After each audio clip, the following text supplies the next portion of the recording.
TGIM, people. It is Monday Club. Welcome, everybody. This is Gus Davis. Along with me, as always, is my boy, Peter Bois. We are going to be talking about Flippin Zebras, prison podcast, running from hurricanes, tech talk, booking your own shows, and, of course, this week's teachable moment. Stick around. It's a party.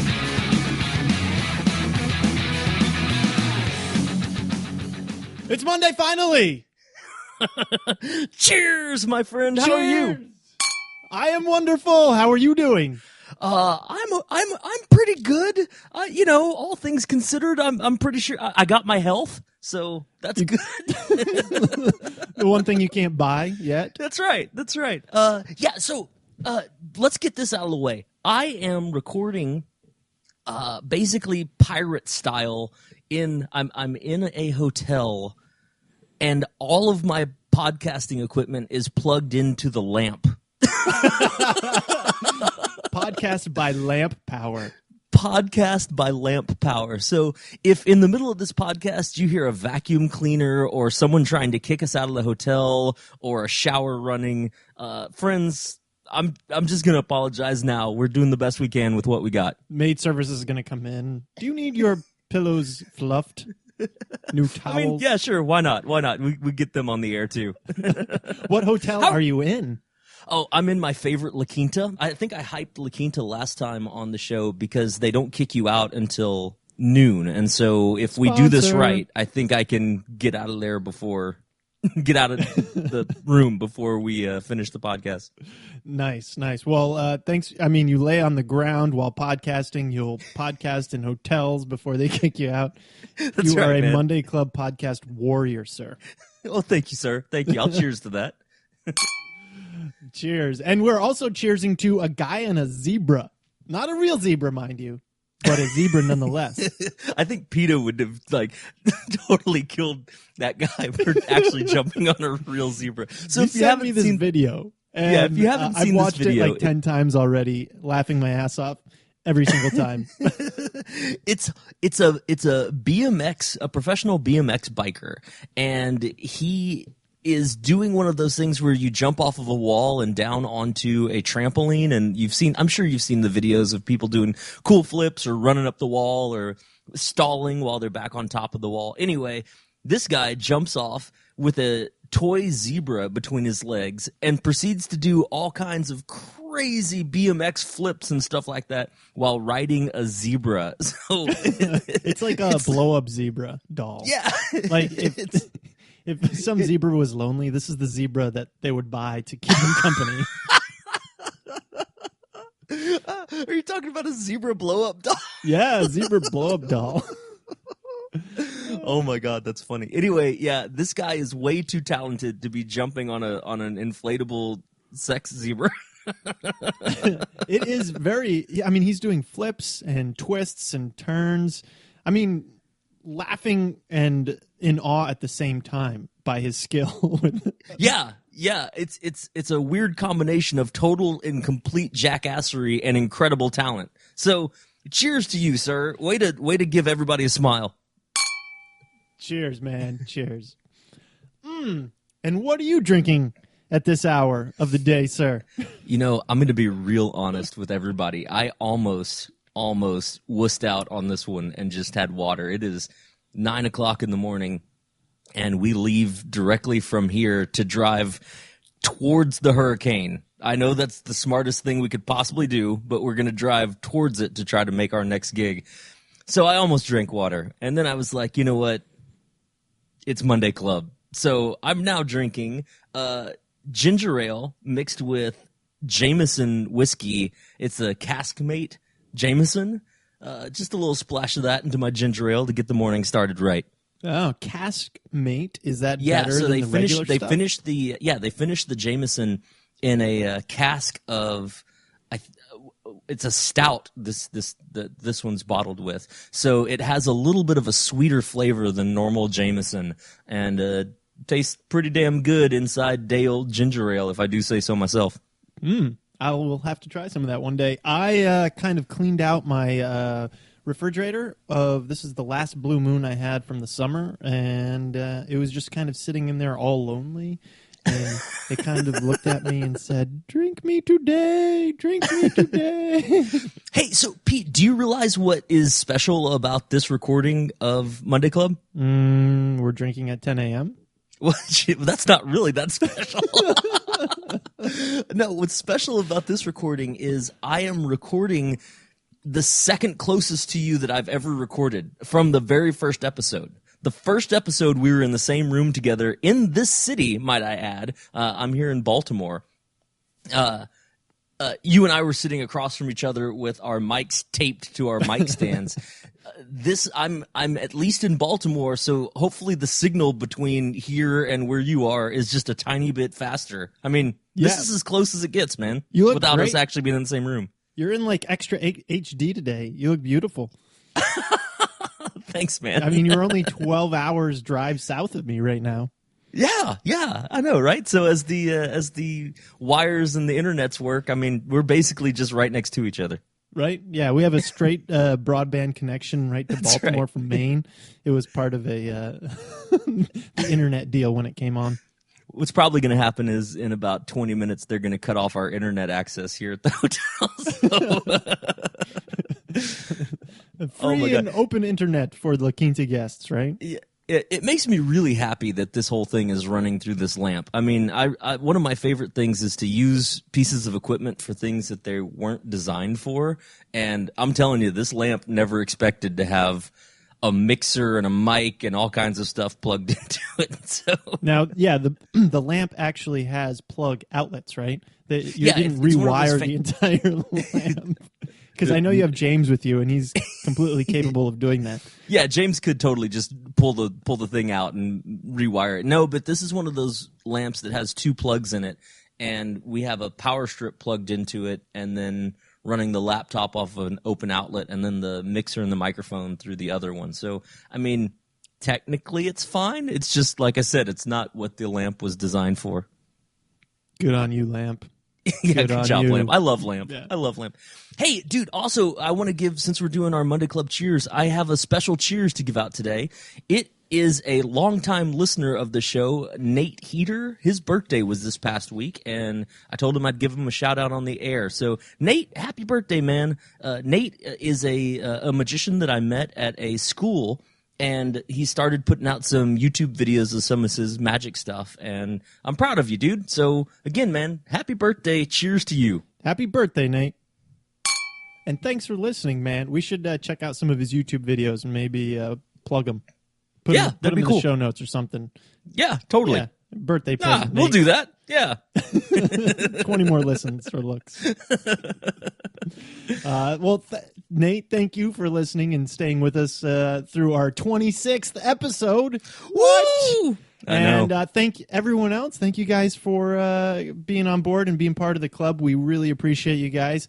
We've just recently checked out iTunes, and we had some noticed a few more ratings and reviews up there. So thank you for that. So if you haven't done so yet, check us out on iTunes. Give us a 5-star review if you think we're 5 stars. If you don't think we're 5 stars, why are you listening? No, I'm just kidding. Keep listening. We get better. We do. We get better. Give us a little love up there and a little rating. And if you have any questions, comments, concerns, check us out at mondayclubpodcast.com. All our socials up there. Or buy us a drink at PayPal us at mondayclubpodcast@gmail.com. Or you can just email us if you have any, if you want to talk to us. That's a direct line to Monday Club Land. Dude, can we just take a quick vote here? All in favor of this weather stopping, say aye. Aye. Aye. All who oppose, say nay. Nope, the ayes have it. Meeting adjourned. Motion carries. What the hell, man? What the hell is up with this weather? I saw a radar picture, and it showed the 3 hurricanes making landfall pretty much at the exact same time. It looked like the end of days. I think the world is coming to an end. Yeah, man. Did you see that movie Day After Tomorrow? The one where the whole world freezes? Yeah, that one where the whole world freezes. And the Jake spoiler Gyllenhaal. alert. Yeah, well, in that movie, they have that same shot from outer space of 3 ginormous hurricanes just forming that superstorm. And Yeah, I saw that same picture, that radar picture, and thought the exact same thing. I was like, man, that's not good. Oh man! And so, is this global warming or what? Or is this part of? I don't know. I don't know enough about science, but Yeah, I'm going to go ahead and stay away from all that. I'm going to say that we're not smart enough nor qualified to say if it's global warming or not. I do know that there's hurricanes all the time in the world. That's fine, I guess. It just it is slightly convenient that the human race has been screwing up the earth for a very long time, and now all of a sudden the wrath of Khan is coming upon us with these hurricanes. In honor of science today, I wore my devil shirt. Check this out. Can you see that? Oh yeah, nice. It's a devil reading a book, and it says, "Keep learning science, kids." Nice. Yeah, man, I'll tell you. Have you been affected at all by any of these hurricanes? No. All my shows have been not in that part of the world, and yeah, so I have not been affected personally. I have friends that live in Florida, so I've been checking in with them, making sure they're okay. Alan, longtime listener, shout out to you, Alan. Hope you're doing okay down there, man. My buddy Matt has traveled to Hawaii conveniently while this hurricane is going on. My buddy Chris is over in West Palm too. So I've been checking in on them, making sure they're okay. And so far, so good. My buddy Chris sent me a video of him running out into the hurricane yesterday. The guy's a jackass. Yeah. Dude, yeah, shout out to all of our friends who are down there in Florida. I know we got a lot of people down there. Special shout out. I saw on Facebook that he marked himself safe today to Zach Holder. I'm sorry you had to stay there, man, but I am really hoping that all your house is still there, man, because we were supposed to come party with you later this week, yeah. Which we'll get into. Remember that there was a hurricane that made it up to New England a few years ago, and I had a show at a college in Rhode Island, and Roger Williams, I'll never forget it now, and they had lost power. There was debris all over campus, and I made it in by the skin of my chinny chin chin because of flights being canceled and everything, and I made it there, and this show kind of went down in lore in Roger Williams because everyone comes up to me and they're like, "You're the guy who did the show on the basketball court, right? During the hurricane." So this is after the hurricane. They brought in a generator with a big light and they put all the freshmen on the basketball court. And I did my show on a basketball court, like at 8 or 9 o'clock at night with a big light. They set up a sound system because there's no, Right, all there's the no buildings, power. no Yeah. power in all the buildings. And we did a show out there, and I just remember being one of the best shows ever because they were pumped. I was pumped. I was outside. It was abnormal, and it was a great time. Dude, that's awesome. I'm glad you told that story because it reminded me of my weird tropical storm story. But same deal. There was crazy weather. When that happens and you're trying to drive somewhere, just airports are terrible. Renting your car is terrible. Like the drive there is terrible. Like it's just rough getting in there. But that's your job, right? That's why they pay you the big bucks to go. So I did all of that. It was a solo show. I get in there and I'm scheduled to do a game show for them. I go and start loading in all of my stuff, and the power goes out, not just at the school, not just on the campus, but in the entire grid goes out. So in the city, the campus, everything is completely black. The generators kick on for emergency power, and the building that I was scheduled to be in to perform was their safety shelter. So now everyone from campus comes into this building, and they have to get locked into the building. That was the procedure. So they were checking IDs and getting people in, and that was the safe space. Well, here I am, a jackass entertainer, right? And I'm also locked in this building, and there's no way I can do my show. There's just no power. There's no space that I can do it where I can have everybody see me. And I remember okay, well, what's the best way that I can help these people? I mean, they paid for me to be here. What's the best thing I can do? And so I ended up setting up a scavenger hunt throughout the entire building that we were locked in. So I set up scavenger hunt things and had people find them and come back. And I was giving them prize money for finding them. And then at the end, I remember I did the most massive game of Simon Says I have ever played in my entire life. It was with the entire freshman class or whatever, probably 700, 800 people playing this game, and willed it down to one or two people, and that person got our big grand prize. And it was awesome. It was making the best of a really crappy situation, and I know the programming board was really thankful that, hey, at least there was something fun going on. Otherwise, everybody's just pissed because they can't charge their phone while they're waiting out the storm. Yeah.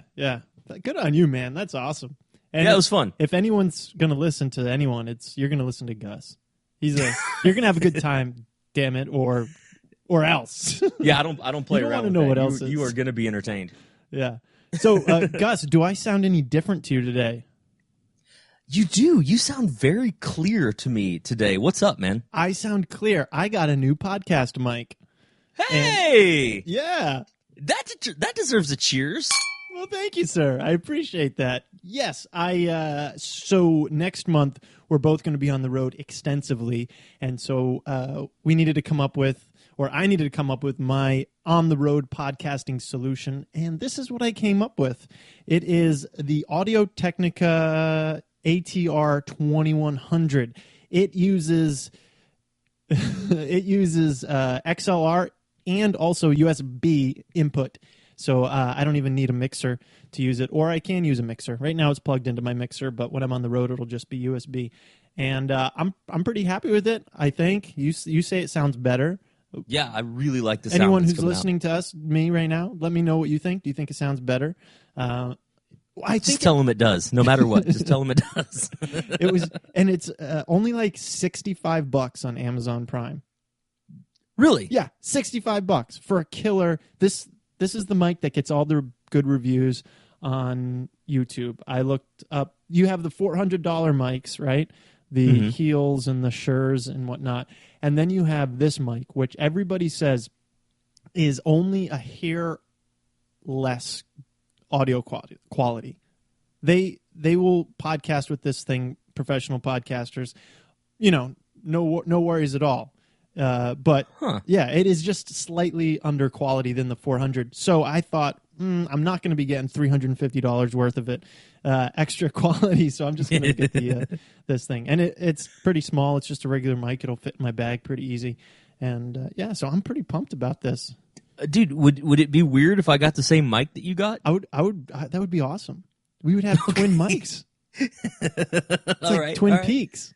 Yeah, twin mics. Right, well, I'll check it out on the after the show. Go ahead and post the name of it for anybody who is also interested in what mic it is. But I'll check it out. All right, cool. One thing about this, I was trying to peak it, and I think it has a condenser built in somehow. So no matter if I'm low, it'll boost my audio. It'll pick it up. If I'm hot, if I'm really loud, it won't peak. So it kind of keeps everything in the middle. Where the other one, I would have to back off from the mic if I got louder. But this kind of keeps everything even. One other piece of equipment I got for the road is this Sabrent USB audio stereo sound adapter. It's a USB, plugs in USB, and you can input an 1/8-inch jack into it. And also headphones come out of it. It has an input and an output.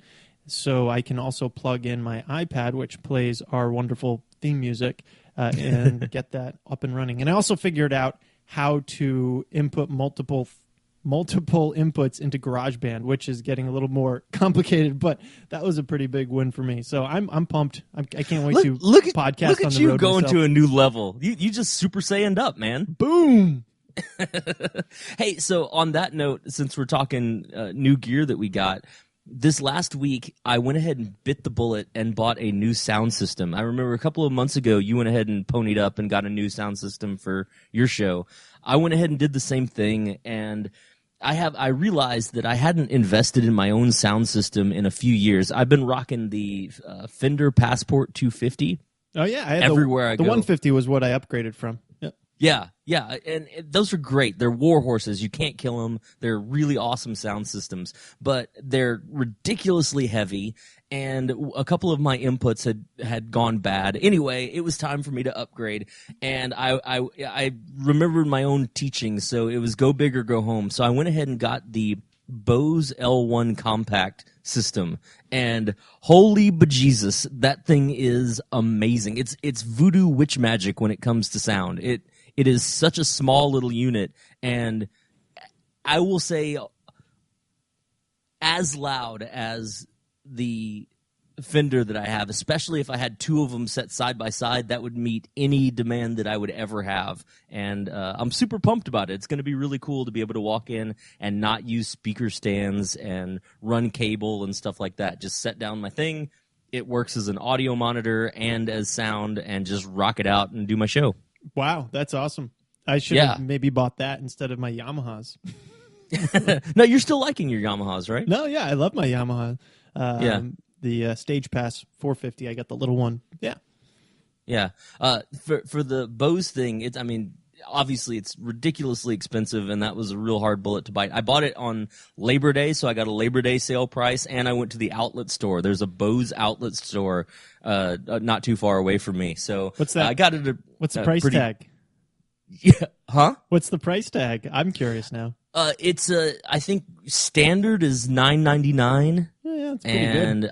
I ended up getting it around $7.99. So, that's still a lot of money, but for the Bose, it's a really good deal. And I think it's 22 pounds and no speaker stands anymore or cables that you have to run. So literally, you set it down, you plug it in, you turn it on, and you're done.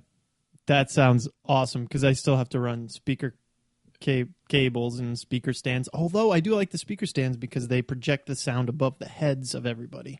Yeah. So this thing, it has an array that you can stick into it that raises up the sound and can put the sound at the level of the audience wherever they are. If they're sitting below you, if they're sitting in seats, or if they're all standing. Oh, that's cool. So that's pretty cool too. Cool. So we'll put a link to that too in the show notes if anyone's interested in a new sound system, any of our performer listeners.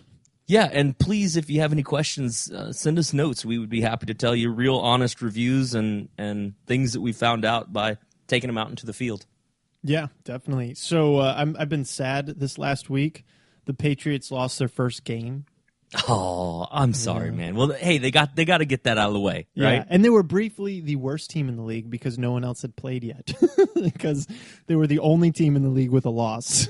Oh, well, that means that as of that moment, I was in the lead with the bet. You were, and but not for long, because you know what? What? You never piss off Tom Brady. You never put Brady in a corner. Nobody puts Brady in a corner. They're putting Brady. They suspended him for 4 games. He won the freaking Super Bowl. He loses the first game of the season.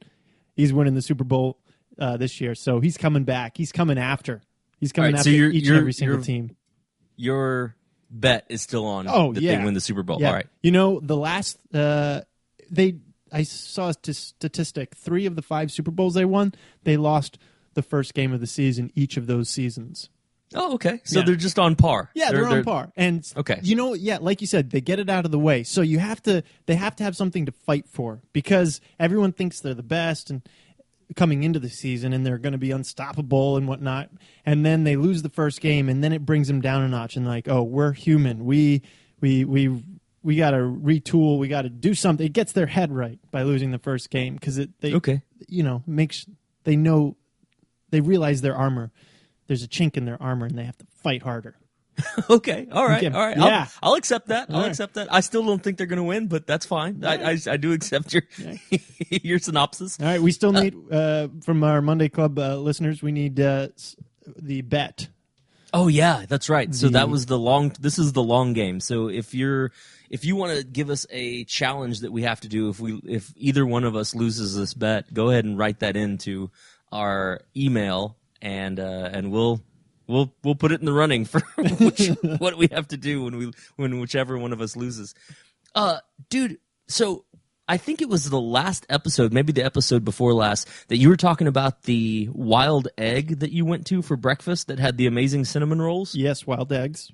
Okay, so James and I are running from the hurricane. That's literally what we're doing. I've changed 3 flights so far to try to make it where we are able to make these shows that we've got this coming week, if we are able to make these shows that we've got this coming week. And so right now we're sitting in a hotel in Baltimore, and our next event is in Atlanta and then Alabama. And so our plan is to, instead of going directly from Baltimore down and crossing the path of the hurricane, which has now been downgraded to a tropical storm, which still means I don't want to drive into it, we're going to go west and then down, taking us right into Louisville, which happens to be where Wild Egg is. So tomorrow morning, my friend, I will send you a picture of me eating some cinnamon rolls and post that on our Facebook page. Oh, hell yeah. I am very jealous of you for tomorrow. That's awesome. Yeah, man. I'm pretty jealous of me, too. I'm pretty excited for my future. And it's funny because looking at the radar, there's just a whole giant monster of suck going right up the country, right where we need to drive through. And that's not fun to look at. On the other side, our destination pin is right at Wild Egg, and I can live with that. That's fantastic. Are you going to be in Louisville for 2 dinners? No, I think we're just one. We're going to spend the night there. If all goes according to plan, maybe we'll spend the night there. So we'll be there for dinner and breakfast, and then head on down. So did you go to a Game restaurant? Game? Yeah, Game. No. Game. They serve exotic, strange meats. We went there when I was in Louisville with you last time, but I had alpaca. They have goat. They have kangaroo. They were out of kangaroo when I was there, so I didn't have any kangaroo. What else they had? They had this really crazy, awesome beef that's supposed to be like super awesome. Yeah, they have an incredible selection of. Wait, you're telling me that it's meats. possible to eat kangaroo there? Yes. The restaurant's called Game. Game. Yes. I think you and James would enjoy a stop at Game. Yeah, that sounds pretty great. Okay, well, if we can make it, we might not be able to get in till late tonight, but if we can make it, we definitely will. Nice. That sounds pretty amazing. Yeah. Oh, okay. Well, I just got excited. Double excited. Double excited. Hey, so I want to get this out of the way too, man. I recently got asked to do a speaking gig. And A speaking gig? A speaking gig, which is something that I don't do that often. It's been twice a year maybe I get asked to do that. And this gig it's really strange. First of all, it's for the school I graduated from, so that's kind of a big deal. It's for the University of Texas at Austin, which is a ginormous school. And second of all, did you exchange a little honorary doctorate while you were? I haven't finished the contract yet, so maybe I'll work that in there. But the second thing that's weird is it's on a subject. It's for to talk about the national debt. Okay, so there's a professor there, a doctor, PhD, that wants to have me come in and talk about the national debt using magic to highlight my points, which I can totally get that would be a sticky kind of fun visual for her class. And it's going to be recorded, and the mayor of Austin, the mayor of San Antonio, and a couple of other professors are supposed to also have time slots to talk about the national debt to this class of 250. And it's been a really hard struggle for me. Like on the one hand, I'm super excited to have the chance to do it. And on the other hand, I know absolutely nothing about the national debt. Like I am so unqualified to talk about the national debt. It's not even funny. And she sent me some links to topics and ideas that I could talk about and information that I could try to work into my presentation. And man, I am telling you, I'm looking at all of that stuff and I'm just like, I just don't know how I'm going to make that work where I sound smart at all. So you're going to be doing magic at the end of kind of incorporating magic into your talk then? Yeah. I mean, her visual idea is that she wants dollar bills to appear and disappear while I'm talking about the national debt, and it's like, can I do that? Sure. Can I do that in a way that makes me sound smart at all? I don't know. I really don't know. It's gonna be a challenge. Have you ever done a speaking gig where they approached you to speak about a subject that you had like zero idea about? It's weird that you mentioned that because I just booked my very first speaking gig. Oh, no way, for real? Yeah, I did. It was, I'm doing Carthage College. I'm doing my show Summoning Spirits at Carthage College in October. And one of the professors there teaches a course that has, I forget the name of the course, but it has to do with magic. He's kind of an amateur magician into it. And it's like a skeptics course too. And so he's doing an event called Celebration of the Mind, where it celebrates Martin Gardner and everything that Martin Gardner was into, and also skepticism. And he asked me to come speak on it because I'm a magician for non-believers, apparently. But that had nothing to do with kind of religious overtones, but it kind of worked. So, because I'm a hardcore skeptic and atheist, so I don't know what I'm going to talk about. Actually, I do. I do know what I'm going to talk about. I thought about this because I'm doing my ghost show. So my working title for my talk is Why a Skeptic Does a Show About Ghosts. Oh, yeah. That's awesome. I can totally see that working. Yeah. So I have to figure that out. Look, man, not to take anything away from what you just said, but I would me personally, I feel like I could do a show about talking about ghosts and this, how that works with magic, or tie that in with magic. Like, Gus, I know where you're going with this. I know my subject. You know nothing. You're screwed. I'm totally screwed. That's exactly right. I'm totally, absolutely screwed, and it's going to be, man. Well, and that's the other thing too, man. You know this. You and I are on the road for the next month and a half. Like, this is a really busy time, and it's like, I'm not paying to be in school. I'm not going to sit down and like read, like learn enough about the national debt to sound smart. I don't know. Maybe I am. I probably am. All you have to do, pick. How long do you have to do? I'm going to help you right now. 20 minutes. 20 minutes? All right. Yeah. So that's what? 3 or 4 tricks? Yeah. All right. So you have to choose 3 or 4 tricks that have to do with money. or one miser's dream. For like, really long miser's dream. And then keep all the coins and hate yourself afterwards. Please refer to our earlier podcast of the 9 worst magic tricks of all time.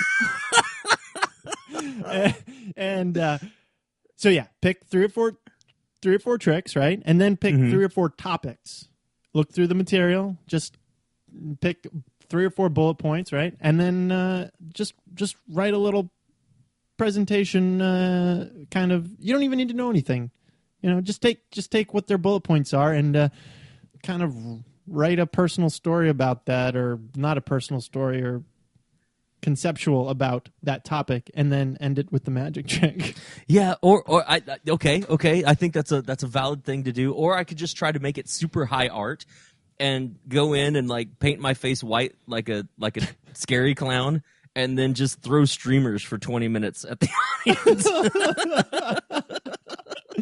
Green streamers. Yeah, green streamers. That's right. The color of money. That's right.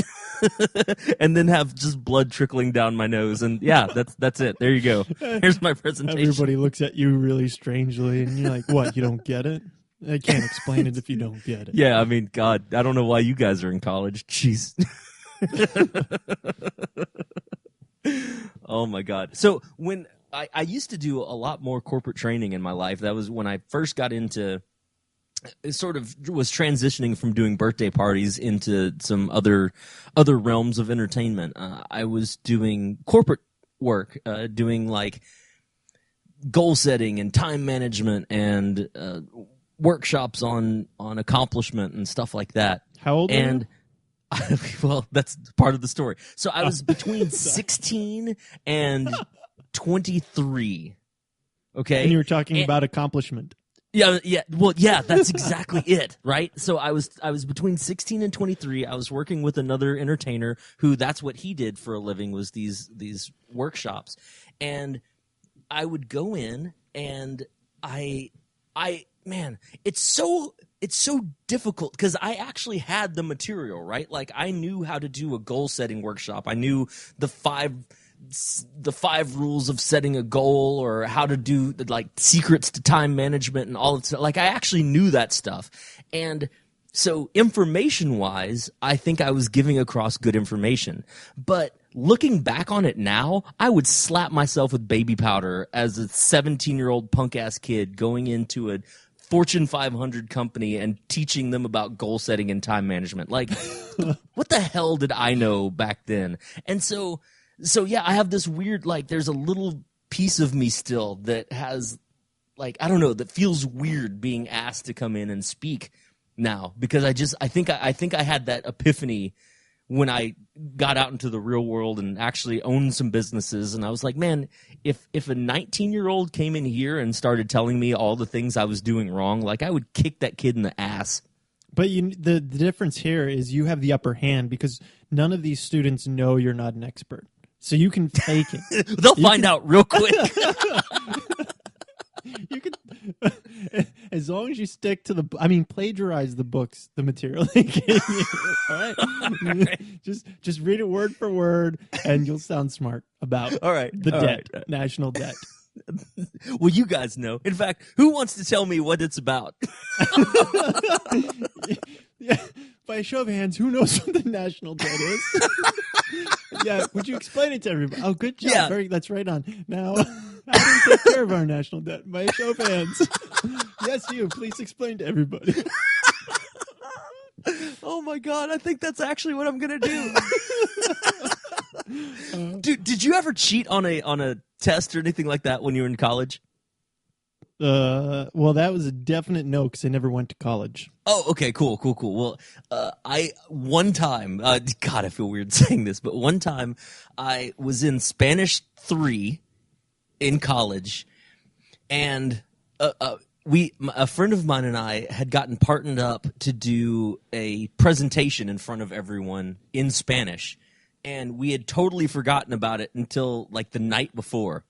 So he comes over to I was living in an apartment off campus. He comes over to my apartment, and we realize that we're just screwed. Like, there's nothing that we can do that is going to help us get through this thing. And so there was some drinks involved, and we started getting a brilliant plan that what we would do is put on a play.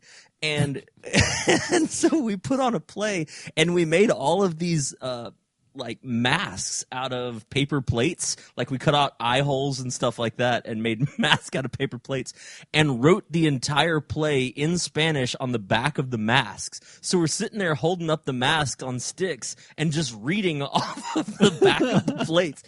And we made it 98% through the entire play with the teacher being so happy that we actually were doing something creative. And then one of the people in the back was like, hey, are you guys just reading the back of your plates? And we were like, hey, man, why don't you just shut the hell up? And then we had to finish out the play, like the last 2 minutes of the play without masks. And we were like, ¿Dónde está la biblioteca? Baño, por favor, baño. Por favor. And so afterwards, our teacher came up to us. He's like, guys, I'm going to give you a B because that was really funny and creative, but don't do that ever again. We're like, yes, sir. Nice. Oh, that's awesome. And that takes us to... Hey, it's time for Stories from the Road. So, Summer is over. I know, it's so sad. Summer is over. And that means Conjuring at the Colony is over. That means my weekly show at the Colony is over. And I wanted to talk a little bit about that and kind of the nuts and bolts behind it, behind the scenes, so to speak, of what it took to put on a weekly show at hotel in my area. And dude, first, I'm sorry to interrupt, but did you get were you happy with the turnout that happened for your show? Yeah, I was I was happy. Yeah, I was happy. It was enough of a turnout where I'll definitely see if they want to do it again next year.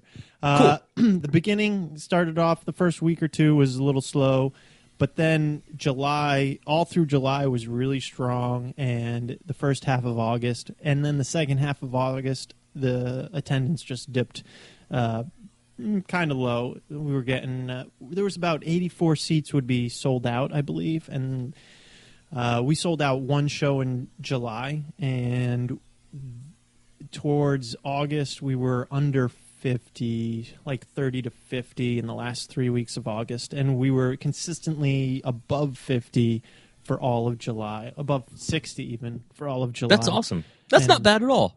Yeah, Yeah. especially on your first run, man. Yeah. Did you have any super fans? Did you have anybody that came and saw it more than once? Yeah, that was the weird part. I didn't think they would. I didn't think. Yeah, there was a couple people that came, and they brought new people because they wanted them to see the show. Sometimes it would be a friend or their kids or whatnot. They'd come. They'd say, "Hey, we went to see you in July, and we wanted to bring so and so back to see it. We loved it so much." So that kind of warmed my heart because no one's going to pay that money to come see a shitty show. Right, man. It's there's whenever something like that has happened to me, I am always blown away that there are people who come back. I mean, I know that sounds weird. It's like I mean, I'm proud of the show, but I've seen it too. I wouldn't be here unless I had to be. So yeah, that's really awesome, man. That's cool.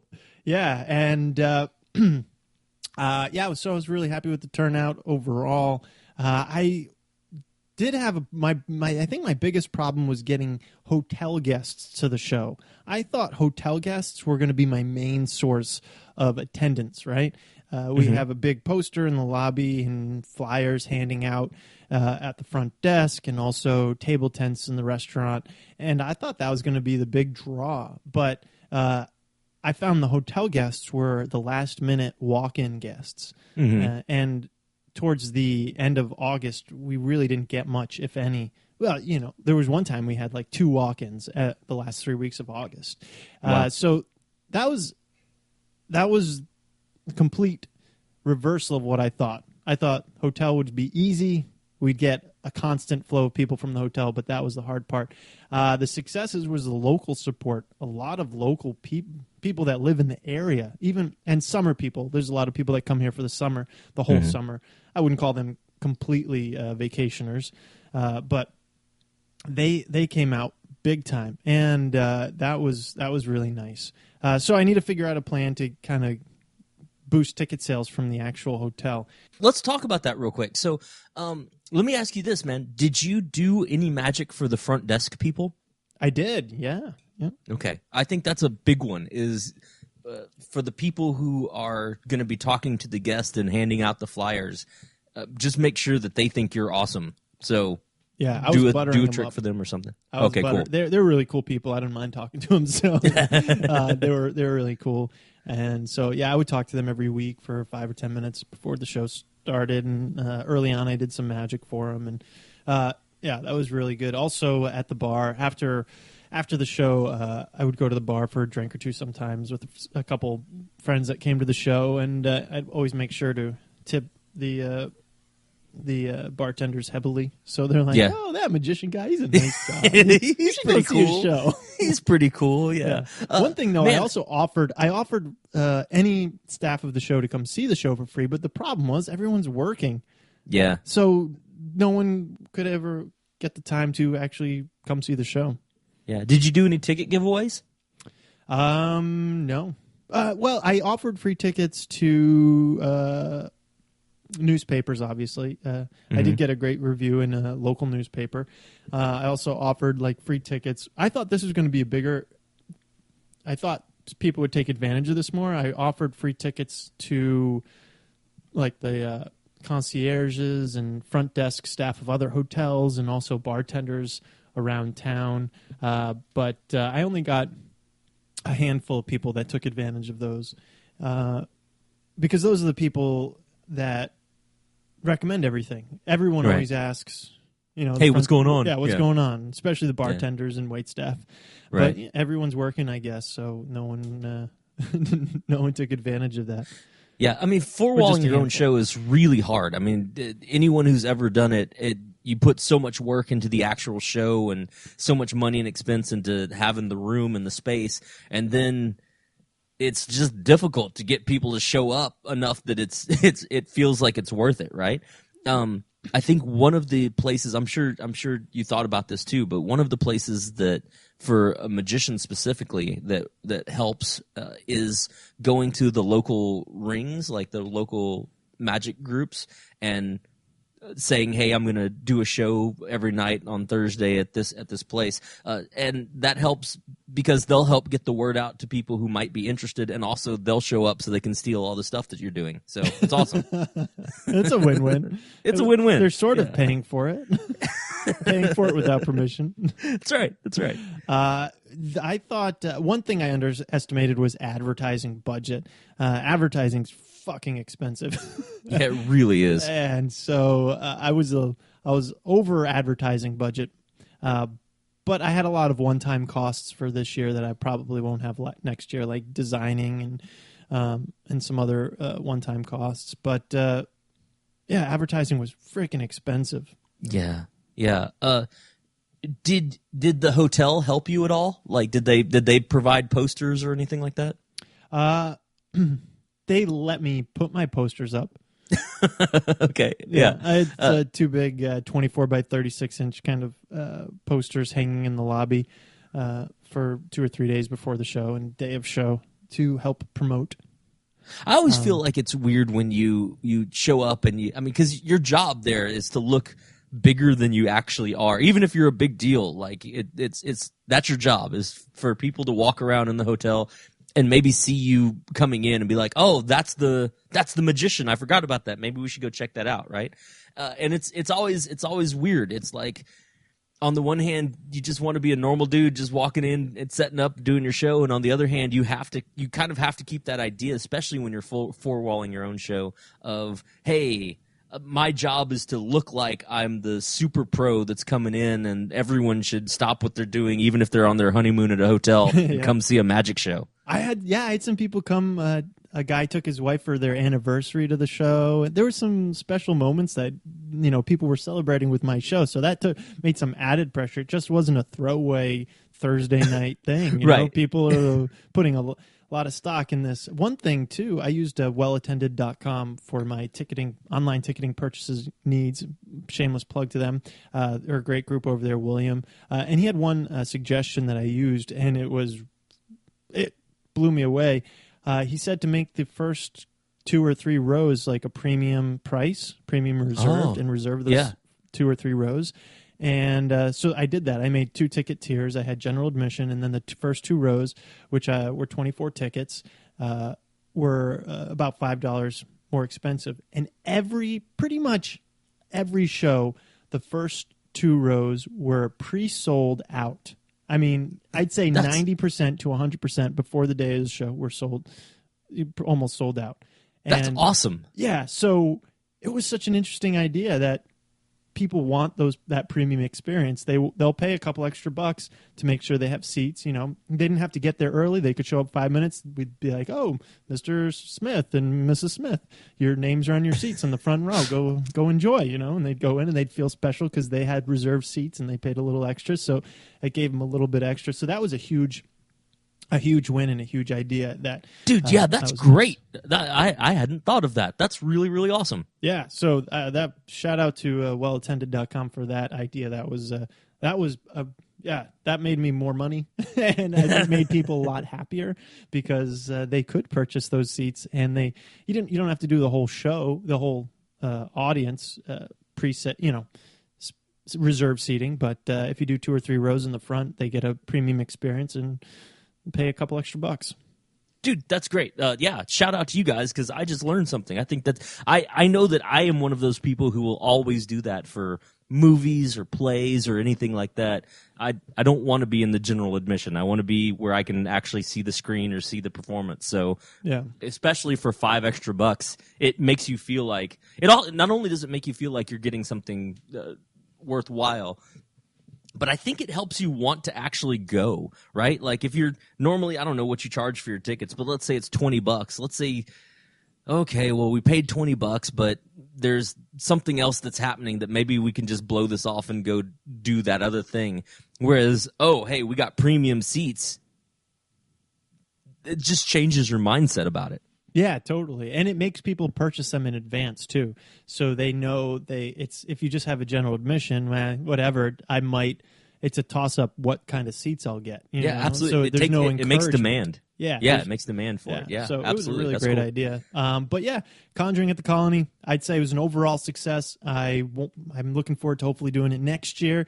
If any Monday Clubbers want to come out to the show next year, drop us an email and we'll hook you up with a little discount. And if you have any questions about kind of setting up your show at a hotel, drop me an email or whatever on mondayclubpodcast.com or social media, and I will answer them to my best abilities.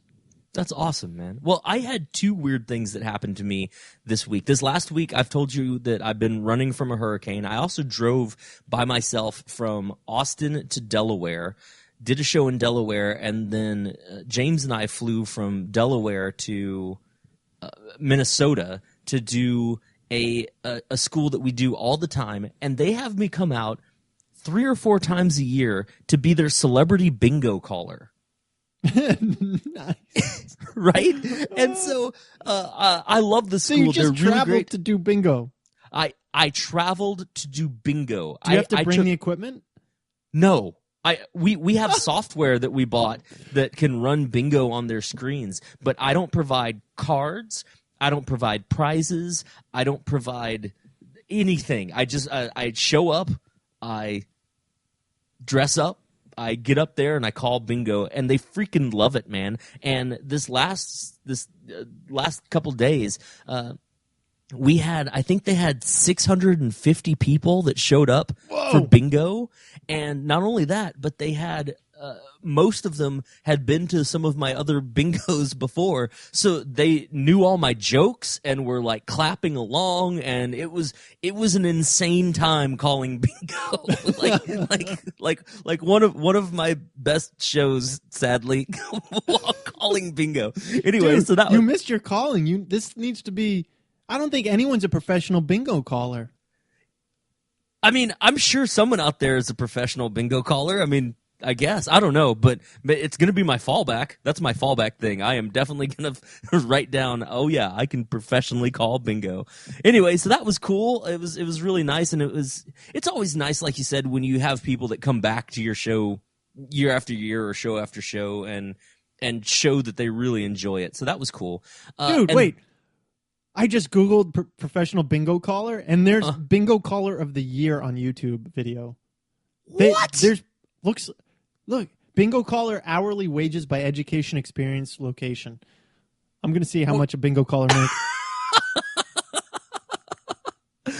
Oh my God, that's awesome. Oh, wow. So the median, it's not terrible, not very good. But if it's like one night a week, it's actually pretty good. If it's your weekly bingo game, the median salary for a professional bingo caller is $24,303. 90%. The 90 percentile is making $35,883, according to salary.com. I'll tell you what, man. One of these days, you and I should just take a road trip and just go and see like the kingpin of bingo calling and see if we can take him out.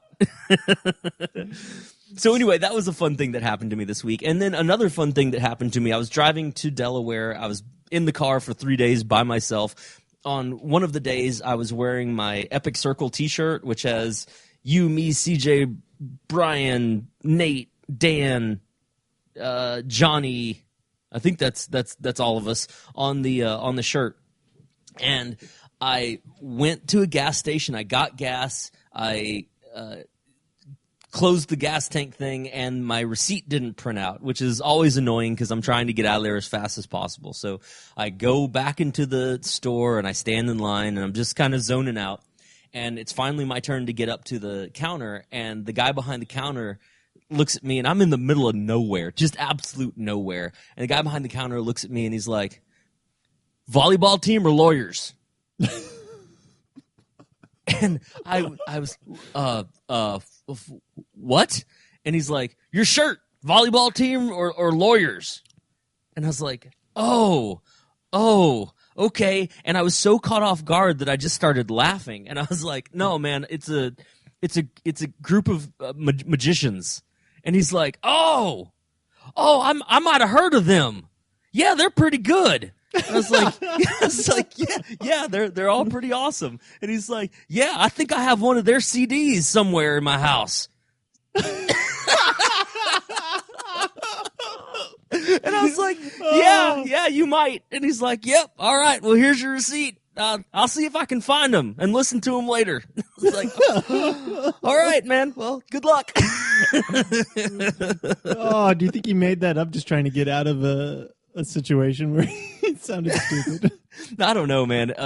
It was just, you get that a lot when you tell somebody's like, what do you do? And you're like, oh, I'm a magician. And they're like, what do you play? I mean, like that's usually how that progression goes. So it was just really funny. Yeah, it was just really funny to him be like, oh, I might have one of their CDs. It's like, well, I mean, I guess it's theoretically possible.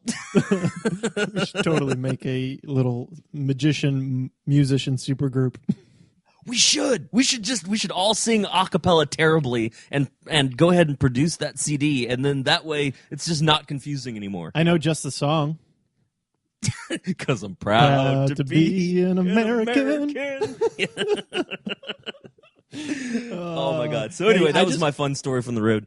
That's hilarious, man. I just got a link or a text from the guy sitting next to you, James, in the hotel room. How to be a good bingo caller, bingocalls.org.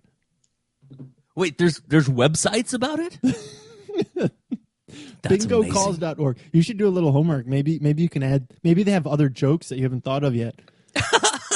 Yeah, so when I go back to do that presentation for the University of Texas, I'll be like, the national debt, it's screwed. You know what's not screwed? Calling bingo. Let's do this. Oh, man. You know how to get out of debt? Gamble. Gamble your money away. Should we teach some people some shit? Yeah, man, let's do it.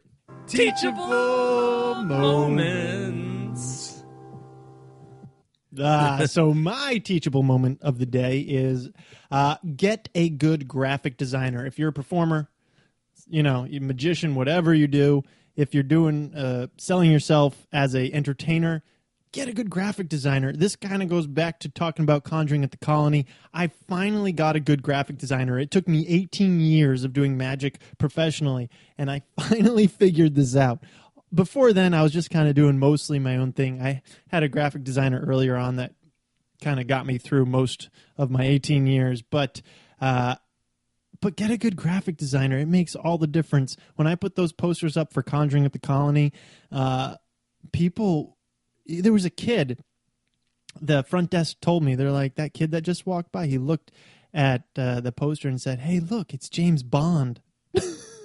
That's awesome. What a good graphic designer will make you look like. I do not look like James Bond, but and everyone really complimented the design and how it looked, and it really made the show more than just a show. It gave it a personality, it gave it an image, it gave it a feel. It made people interested and intrigued in it. It was it makes all the difference in the world, and I'm in the process of I have Summoning Spirits is getting new graphic design from this guy, and it's badass. Can't wait to share it with everybody. It's coming up probably this week or next. I'll post it on social media, but and then I'm going to have him do, or see if he'll have me hire him to do the rest, kind of redo the rest of my design, because he's really good.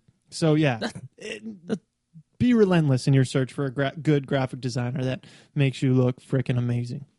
It does make all the difference. It's somebody who actually knows what they're doing and what you're going for and can put your ideas into visuals versus somebody who just says, all right, and throws it together and be like, I touched up your pictures for you. Yeah, or worse, yourself. I've been doing most of it for years now, and if you have pretty good pictures, you can kind of get away with it by just posting some stuff with pretty good pictures.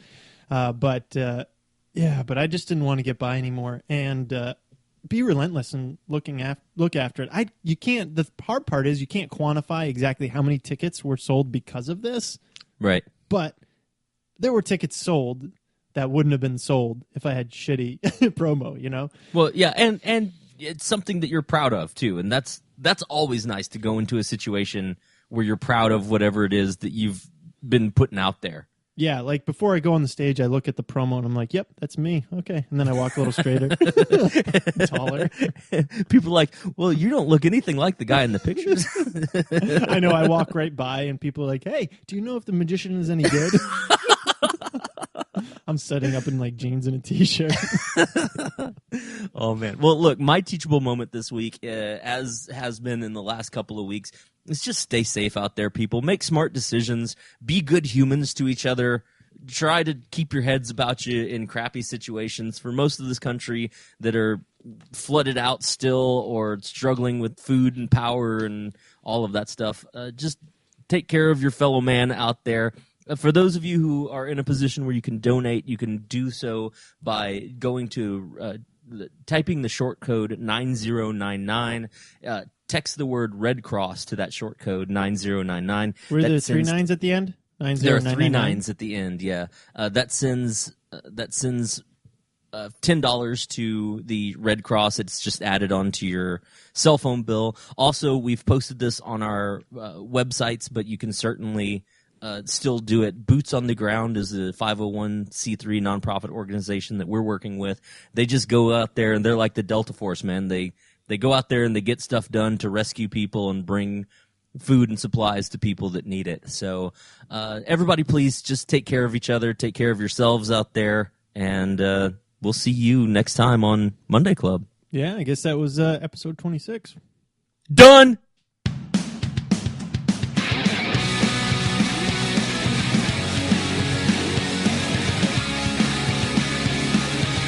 Thank you guys so much for listening to Monday Club. We want to give a special shout out to all of you for listening. Please stay safe out there. If you want to follow us and subscribe, you can always do that. MondayClubPodcast.com, Facebook.com/Monday Club Podcast, Twitter @MondayClubPod, Instagram @MondayClubPodcast. Email us at MondayClubPodcast@gmail.com. That is also our PayPal account. So if you want to buy us a drink and get a shout out, that's the way to do it. Special shout out to James Caldwell, our sound engineer. He is an amazing man. And also Zach Holder for our music. Stay safe out there, Zach. Want to give another special shout out here to Dan Martin for all of the company driving from Austin to Delaware. I see you, man. Talk to you soon. Seriously, let me know if you like my new mic.